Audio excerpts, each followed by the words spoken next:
മാമി സൂപ്പർ ഉണ്ട്. ഒന്നുകൂടി തരാം മാമി.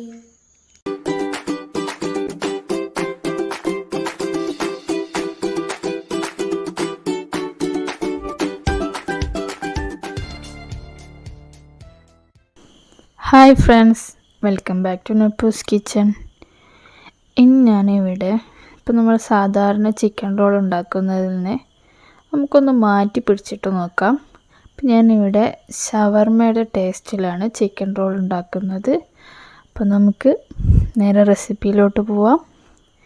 ഞാനിവിടെ 1 കപ്പ് ചിക്കന് ഉപ്പും മഞ്ഞൾ പൊടിയും മുളക് പൊടിയും ഇട്ട് ഫ്രൈ ചെയ്ത് വെച്ചിട്ട് നമുക്ക് ആ ചിക്കൻ ഒന്ന് കൈ കൊണ്ട് പിച്ചിയെടുക്കണം.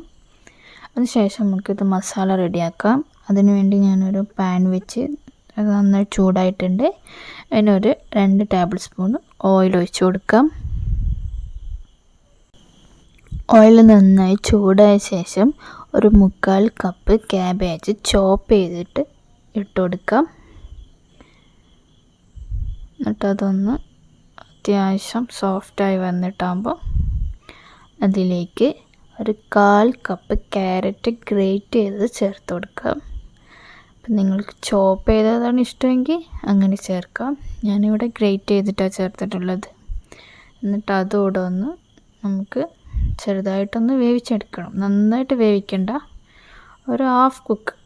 എന്നിട്ട് നമുക്കതിലേക്ക് നമ്മൾ പിച്ചി എടുത്ത് വെച്ചിട്ടുള്ള ചിക്കൻ ഇട്ട് കൊടുക്കാം. നമ്മുടെ ഇതിൽ ചിക്കൻ ആയിരിക്കണം കൂടുതൽ വേണ്ടത്. മസാല കൂടുതലായി പോയാൽ ഒരു ടേസ്റ്റ് ഉണ്ടാവില്ല. അപ്പോൾ ഇതിലേക്ക് നമുക്ക് നമ്മുടെ എരിവിനനുസരിച്ച് കുരുമുളക് പൊടി ചേർത്ത് കൊടുക്കാം.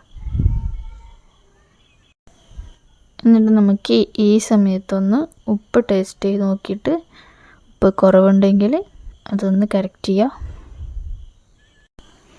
എന്നിട്ട് ഇതൊന്ന് നന്നായിട്ട് ആ ചിക്കൻ്റെ മസാലയൊക്കെ നമ്മുടെ ക്യാബേജിലും ക്യാരറ്റിലും പിടിക്കുന്നത് വരെ നന്നായിട്ട് ഇളക്കി കൊടുത്ത് ഫ്ലെയിം ഓഫ് ചെയ്ത് അതൊന്ന് ചൂട് തണിയാൻ വെക്കാം. അപ്പോഴേക്ക് നമുക്കിതിലേക്ക് വേണ്ട മാവ് റെഡിയാക്കി എടുക്കാം.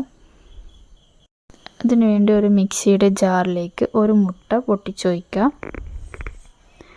എന്നിട്ട് അതിലേക്ക് 1 കപ്പ് മൈദ ചേർത്ത് കൊടുക്കാം. ടേസ്റ്റിനനുസരിച്ച് ഉപ്പ് ചേർക്കുക.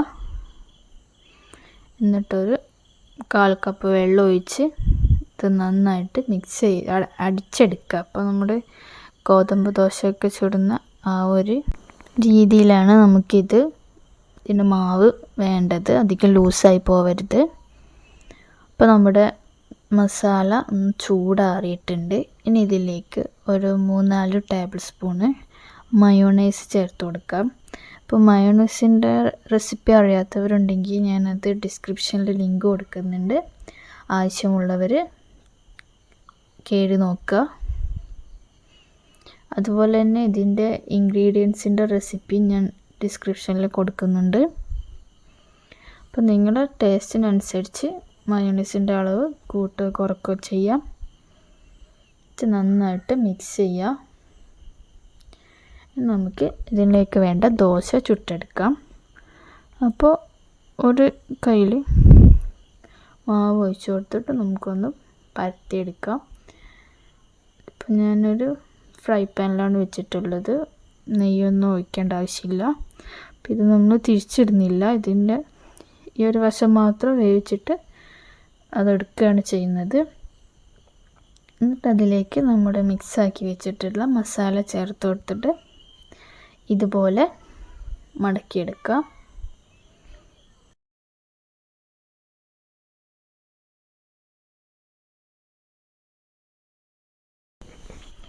അപ്പോൾ ബാക്കി കൂടി നമുക്ക് ഇതുപോലെ ദോശ ചുട്ടെടുത്തിട്ട് മസാല എല്ലാം ഫില്ല് ചെയ്ത് വെക്കാം. അപ്പോൾ ഈ ചാനൽ സബ്സ്ക്രൈബ് ചെയ്യാതെ കാണുന്നവരുണ്ടെങ്കിൽ നിങ്ങൾക്ക് ഈ ചാനൽ ഇഷ്ടമാവുന്നുണ്ടെങ്കിൽ ഒന്ന് സബ്സ്ക്രൈബ് ചെയ്ത് തൊട്ടടുത്തുള്ള ബെൽ ബട്ടൺ കൂടി എനേബിൾ ചെയ്യുക. അപ്പോൾ ഞാൻ ഇടുന്ന വീഡിയോസിൻ്റെ നോട്ടിഫിക്കേഷൻ പെട്ടെന്ന് തന്നെ ലഭിക്കുന്നതായിരിക്കും.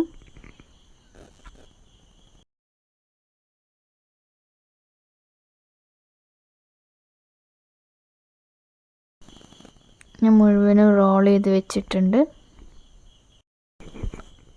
ഇനി നമുക്കിത് മുക്കാൻ ഒരു മുട്ടയുടെ ആവശ്യമുണ്ട്. അപ്പോൾ ഒരു മുട്ട പൊട്ടിച്ചിട്ട് നന്നായിട്ട് മിക്സ് ചെയ്തെടുക്കുക. എന്നിട്ട് ഇതിലേക്ക് നമ്മൾ റോൾ ചെയ്ത് വെച്ചത് മുക്കിയെടുത്തിട്ട് റൊട്ടിപ്പൊടിയിലോട്ടിട്ടിട്ട് ഫുള്ളായിട്ടൊന്ന് മിക്സ് ചെയ്ത് കൊടുക്കുക.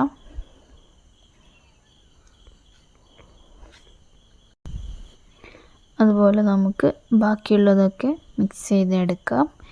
ഇവിടെ ഇപ്പോൾ 1 കപ്പ് മൈദ കൊണ്ട് ഒരു 12 റോള് ഞാൻ ഉണ്ടാക്കിയെടുത്തിട്ടുണ്ട്. ഇതിങ്ങനെ ബ്രെഡ് ക്രംസിൽ മുക്കിയെടുത്തതിന് ശേഷം നമുക്ക് ആവശ്യമുള്ളത് മാത്രം ഫ്രൈ ചെയ്ത് ബാക്കിയുള്ളത് ഒരു നല്ല പാത്രത്തിൽ അടച്ച് ഫ്രിഡ്ജിൽ സൂക്ഷിക്കാവുന്നതാണ്. അപ്പോൾ നമുക്കിത് ഫ്രൈ ചെയ്തെടുക്കാം. അപ്പോൾ അതിന് വേണ്ടി ഞാനൊരു പാൻ വെച്ച് അതിൽ കുറച്ച് ഓയിൽ ഒഴിച്ച് കൊടുത്തിട്ടുണ്ട്. ഒരുപാട് ഓയിൽ ഒഴിക്കേണ്ട, കുറച്ച് ഒഴിച്ചാൽ മതി. നമ്മൾ ഈ ഓയിൽ പിന്നെ ഒന്നിനും യൂസ് ചെയ്യാനൊന്നും പറ്റില്ല, റൊട്ടിയുടെ പൊടിയൊക്കെ ഉണ്ടാവും. എന്നിട്ട് ഓയിൽ നന്നായി ചൂടായതിന് ശേഷം നമുക്കിത് ഇട്ട് കൊടുക്കാം. ഇതൊരു മീഡിയം ഫ്ലെയിമിൽ തന്നെ വെച്ച് തിരിച്ചും മറിച്ചും പെട്ടെന്ന് തന്നെ ഫ്രൈ ചെയ്തെടുക്കാം. നമുക്കിതിൻ്റെ ഉള്ളൊന്നും വെന്ത് കിട്ടേണ്ട ആവശ്യമൊന്നുമില്ലല്ലോ. അപ്പോൾ നമുക്കിതൊന്ന് എല്ലാ വശവും ഒന്ന് ക്രിസ്പി ആയി കിട്ടുന്നത് വരെ തിരിച്ചും മറിച്ചിട്ട് കൊടുക്കുക. ഫ്ലെയിം എപ്പോൾ സൂക്ഷിക്കണം, കരിഞ്ഞു പോവരുത്. ഇത് നല്ല ബ്രൗൺ കളറായിട്ട് വന്നിട്ടുണ്ട്. പിന്നെ നമുക്കിത് പ്ലേറ്റിലോട്ട് മാറ്റാം. എന്നിട്ട് അതുപോലെ ബാക്കിയും ഫ്രൈ ചെയ്തെടുക്കാം.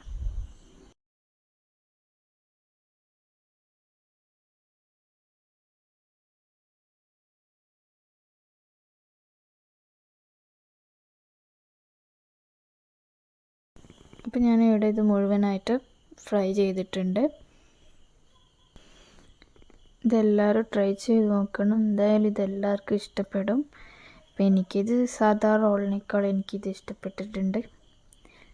അപ്പോൾ എല്ലാവരും ട്രൈ ചെയ്ത് നോക്കിയിട്ട് അഭിപ്രായമൊക്കെ അറിയിക്കുക. വീഡിയോ ഇഷ്ടപ്പെട്ടെങ്കിൽ ലൈക്ക് ചെയ്യുക, കൂട്ടുകാർക്കൊക്കെ ഷെയർ ചെയ്യുക.